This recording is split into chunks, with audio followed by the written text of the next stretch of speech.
मैंने मेरा सतगुरु ऊंचा ते मैं ऊंचा दे नल लाई सदके जाए ना ऊंचा तो जिननी मेरा नाल निभाई सदके जाए ना ऊंचा तो जिननी मेरा नाल निभाई। बोलो सच्चिदानंद भगवान की परम राज्य में घटघटवासी भ्रांतर श्री नंदी निवासी भगवान जी के पावन पवित्र चरणों में कोटि कोटि नमन वंदन एवं मंच पर विराजमान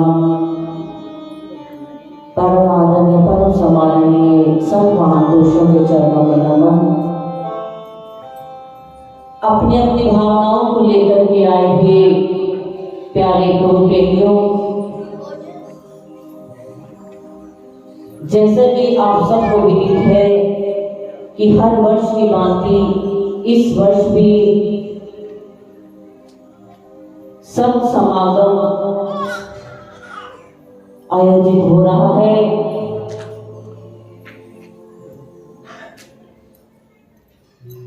जैसे पूज्य भाई जी ने बताया कि 38 साल हो गए हैं इस आश्रम की स्थापना हुई को। परम पूज्य परम श्रद्धेय श्री निर्मल आत्मानंद जी महाराज जी जिनके पावन कर कमलों से इस आश्रम की स्थापना हुई है,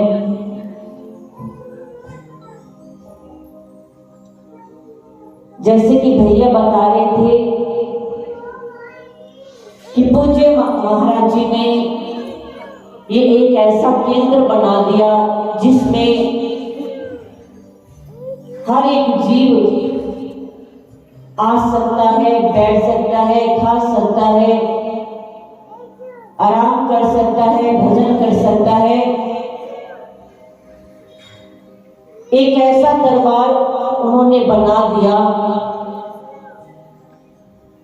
हम सबके कल्याण के लिए।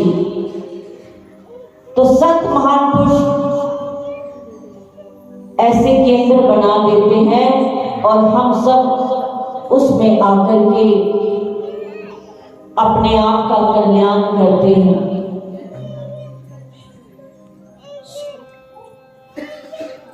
तो आज हृदय बहुत द्रवित है, सारी संगत का भी और महान पुरुषों का भी। जैसे हमारे पूज्य महात्मा जी कह रहे थे कि किसी के चेहरे पर आज मुस्कान नहीं है, और ये बात सच्चाई है। परम पूज्य श्री भाई जी दिव्य आत्मानंद जी महाराज जी, देवी भाई जी जो अपनी आध्यात्मिक यात्रा को संपूर्ण करके सदा सदा गुरु महाराज जी के चरणों में लीन हो गए। परंतु महान पुरुष कहीं भी नहीं जाते, बल्कि वो हर एक के बीच में विराजमान हो जाते हैं, हर एक के हृदय में जाकर के बैठ जाते हैं। परंतु जो साकार रूप का एक हौसला होता है सब संगत को, एक प्रेम होता है कि वो कैसे इशारों इशारों में सबको कुछ ना कुछ समझा देते हैं। किसी को बोल करके, किसी को डांट करके, किसी को प्रेम से, हर एक तरीके से संत महान पुरुष संगत को अपनी तरफ खींचते हैं, गुरु महाराज जी की तरफ जोड़ते हैं। तो यही काम पूज्य भाई जी का था, इतना प्रेम देना। जैसे अब भंडारा आया है तो कितने फोन कर देने, कि कोई बहाना नहीं चाहिए। ये डेट अपने मन में फिक्स कर लो, कार्तिक पूर्णिमा।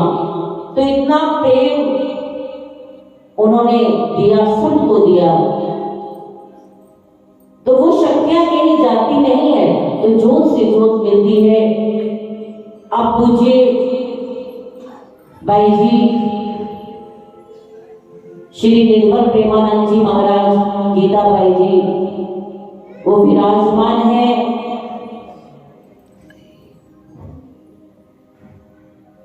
और आगे का कार्य भी संभाल रहे हैं। वैसे तो ये दोनों ही संभालते थे, परंतु अब ज्यादा जिम्मेदारी इनके कंधे पे आ गई है। तो हम सबका, आप सबका ये दायित्व है कि हम पूज्य बाई जी की आज्ञा के अनुसार सारे कार्य करें। क्योंकि देखो, एक उदाहरण है, जैसे माला के मोती होते हैं, वो बिखरे हुए होते हैं, तो उनका कोई अस्तित्व नहीं होता, क्योंकि बिखरे रहने से उनका कोई वजूद नहीं। और जब धागा लेकर के उसको पिरोया जाता है और एक सुंदर माला तैयार हो जाती है, और सुंदर माला जब तैयार होती है तो वो गले का श्रृंगार बन जाती है। और उसका केंद्र बिंदु क्या है? माला का धागा, जो उन मनकों को पिरो लेता है। ऐसे ही जो संत महान पुरुष होते हैं, वो रूहों को, रूहें क्या है? वो मनके हैं, तो रूहों को इकट्ठा कर करके एक माला का रूप संत जन देते हैं। तो यही ये संत महान पुरुष उदागे का काम कर रहे हैं और रूहों को जोड़ रहे हैं। और अगर हम बिखरे रहेंगे तो हमारा कोई वजूद नहीं, हमें धागे के संपर्क में आना होगा, तब माला तैयार होगी। तो जैसे पूज्य महाराज जी श्री निर्मल आत्मानंद जी महाराज जी जो पूर्णे डाल के गए हैं, उनको आगे उनके संत जनों ने निभाया।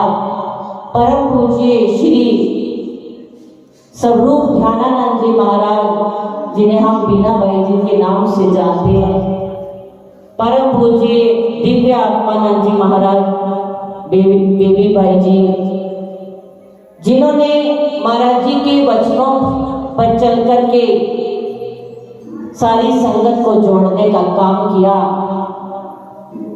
और ज्योति ज्योत समाए, परंतु आगे वो ज्योत चल रही है। पूज्य बाई जी विराजमान है, ये भी पूज्य महाराज जी का आसरा लेकर के चल रहे हैं, संगत को जोड़ने का काम कर रहे हैं और पुरुषार्थ कर रहे हैं कि महाराज जी के द्वारा चलाए हुए कार्यों को आगे बढ़ाया जाए। सभी मिलजुल कर एक होकर के माला का रूप लेकर के चले, ऐसी इनकी प्रबल भावना है। तो हम सबका ये कर्तव्य बनता है कि संत जनों की शरण में आकर के जैसा वो दिशा निर्देश देते हैं उसका हम पालन करें। और संतों ने क्या दिशा निर्देश देते हैं, जैसा कि पहले भी बताया है कि संत जो है वो तन मन के भूखे होते हैं। हमारे पूज्य महात्मा जी ने कहा है कि तन मन के भूखे होते हैं, धन के नहीं होते। तो संत तो दिशा निर्देश यही देते हैं कि तन और मन से बस गुरु महाराज जी के हो जाओ और सेवा में, सिमरन में, सत्संग में जुड़ जाओ, और तो कोई संतों की मंशा होती नहीं है। परंतु वही बात आती है कि हम सब आते हैं और चकाचौंध को देखते हैं और वास्तविकता को भूल जाते हैं और क्या कहते हैं, वही बात आ गई कि अच्छा डांस हुआ और अच्छा लंगर मिला, अच्छी डेकोरेशन। ये ऊपरी ऊपरी चीजों को हम देख जाते हैं लेकिन गहराई में नहीं जाते। तो जो गहरा जाता है वो बात को समझने की कोशिश करता है कि संत हमें समझाना क्या चाहते हैं, इनकी मंशा है क्या। इनकी मंशा यही है कि गुरु दरबार से दूर ना हो, क्योंकि जो मिलना है वो गुरु महाराज जी के चरणों से ही मिलना है। अन्य किसी जगह पर अगर हम दर दर के ठोकरें खाएंगे तो कुछ भी हासिल नहीं होगा। हासिल कब होना है, जो पूज्य महाराज जी ने हमें नाम का उपदेश दिया है। अगर उसका सिमरन किया ही नहीं तो किस चीज की हम इच्छा रख सकते हैं। अगर उस पर चले ही नहीं तो घर बैठे बैठे और बिना कुछ किए कुछ भी नहीं मिलने वाला। तो मिलता तो तब है जब हम आंतरिक यात्रा शुरू करते हैं। हम बाहरी यात्रा को प्रेफरेंस देते हैं कि वहां चले जाएं, वहां स्नान करने से ये होगा, वहां चौकियां भरने से ये होगा, वहां झाड़ा फूक करवाने से ये होगा।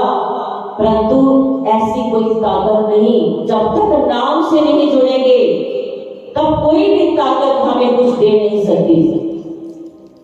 गौतम बुद्ध जी जब बुद्ध बनने से पहले राजकुमार थे तो कपिल वस्तु से निकलकर जब ज्ञान प्राप्ति के लिए गए तो क्या हुआ,